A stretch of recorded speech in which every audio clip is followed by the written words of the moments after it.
Hello दोस्तों, मैं अब पार्ट 15 सुनाने जा रहा हूँ। दोस्त, अब हम पढ़े लिखे नारियों के बारे में बात करेंगे। ये लोग अपने घर से निकलते हैं, कोई जॉब के बहाने तो कोई स्कूल कॉलेज के बहाने, लेकिन इन्हें अक्सर शहर के बड़े बड़े किसिंग पार्कों में बेशरम बन के एक दूसरे को किस करते हुए पाया गया है। मैं कुंवारी लड़कियों की बात कर रहा हूँ। इनमें से कोई लड़की बेपनाह प्यार के वास्ते तो कोई मन में जगी हुई वासना के वास्ते बड़े बड़े पार्कों में किसिंग करते हुए अक्सर इन्हें देखा जाता है। और जब इन्हें किसिंग से भी मन नहीं भरता तो यार दोस्तों के कमरे में या फिर फ्लैटों में या फिर ओयो में संभोग करते हुए पाया गया है। दोस्त, जहाँ तक शरीर की भूख मिटाने की बात है वहाँ तक तो ठीक था, लेकिन नंगा पिक्चर यानी बीएफ बना के नेट में डाल देना दुनिया को दिखाने के लिए, ये मुझे कहीं से कहीं तक ठीक नहीं लगा। इससे काफ़ी नुकसान हो रहा है। आज की नई पीढ़ियों के दिमाग में गंद पैदा हो रहा है महिलाओं के प्रति। दोस्त, जो मर्द महिलाओं की सम्मान नहीं करता है वो मर्द मेरी नज़र में मर्द ही नहीं है। अब दोस्त, कुछ बातें अगर मैं अधूरा छोड़ूंगा तो लोगों के दिमाग में नई नई कमेंट प्रकट होगा, इसलिए पूरा करता हूँ। दोस्त, मैंने जो बताया आप लोगों को, इनमें से कुछ लड़कियां ही ये काम करती है। हम सबको लिस्ट में नहीं डाल सकते हैं। फिर भी मेरी अनुमान से 100 में से 40% लड़कियां आज बीएफ बना के नेट में डाल रही है और 30% लड़कियां बगैर शादी के घर वालों से छुप के गैर मर्दों के साथ संभोग कर रही है। और ये ज़रूरी नहीं कि जिसके संग आज वो संभोग कर रही है उसी के साथ उनकी शादी होगी। पता नहीं शादी के बाद कैसे बनेगी अपने पति के सती सावित्री। और दोस्त, इस महान काम में सबसे बड़ा हाथ लड़कों का ही है। अब दोस्त, सवाल ये उठता है, इन लड़कों को किसने सिखाया? दोस्त, इन लड़कों का गुनहगार उनके माता पिता है, जिन्हें खुद संभोग का ज्ञान नहीं और शादी करके घर बसा लिया, औलादे पैदा कर लिया, दुनिया भर के लड़ाकू झगड़ालू। अब ये लड़ाकू झगड़ालू दुनिया को नरकी तो बनाएगा, स्वर्ग थोड़े ना बनाएगा। अब लो अपनी औलाद की कर्मों का मज़ा। ऐसे औलादे अपराध करने के कारण ज़्यादातर जेल में ही पाया जाता है और ऐसे ही औलादे अपने माता पिता को वृद्धा आश्रम छोड़ के आते हैं। ऐसे औलादे माँ बाप को मारते हैं। दोस्त, दुनिया में जितनी भी गंदा, घटिया और गलत काम है सबका ठेकेदार होता है ये लोग। और दोस्त, 24 घंटे इनके दिल और दिमाग में दूसरे इंसान के प्रति क्रोध और गंद विचार इनके दिमाग में दौड़ते रहते हैं।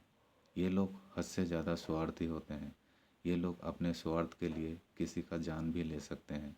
इसलिए मैंने पहले ही बताया था, इन लोगों का घर ही जेल होता है। दोस्त, दूसरे इंसान को अपने गंदे जाल में फंसाने के लिए ये लोग एक्सपर्ट माना गया है।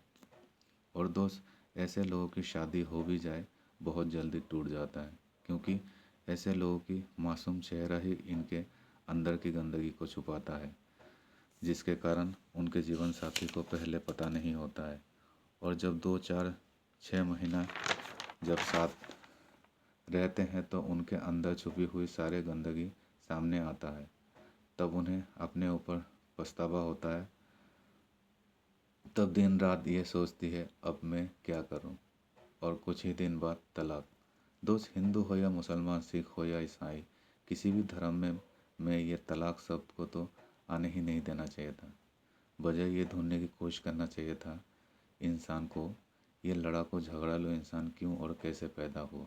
और ये ज़रूरी भी नहीं कि लड़ाकू झगड़ालू सिर्फ लड़का ही होगा, लड़की भी हो सकते हैं। दोस्त, मुझे उम्मीद है आप लोगों ने भी देखा होगा, बाहर या फिर घर घर में भी पाया जाता है और इनको परखने का काम माता पिता का था। दोस्त, सच तो सच तो ये है, माता पिता ने कभी अपने आप को परखा है? जी नहीं।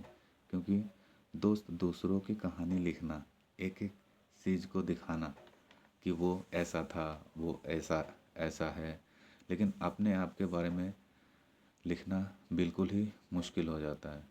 ना मानो, लिख कर देखो अपनी सारी गुप्त बातें जो बचपन से लेकर आज तक आपके साथ घटी।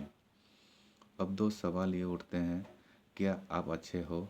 मेरी कहने का मतलब क्या आप कोरा कागज़ हो? जी नहीं दोस्त, कोरा कागज़ तो मैं भी नहीं हूँ, क्योंकि ज्ञान तो मुझे भी नहीं था। लेकिन अमीरों की अत्याचार, मजबूरी होकर दुख दर्द जब ज़्यादा बढ़ गई, तब मैं खोज करने के लिए मजबूर हुआ।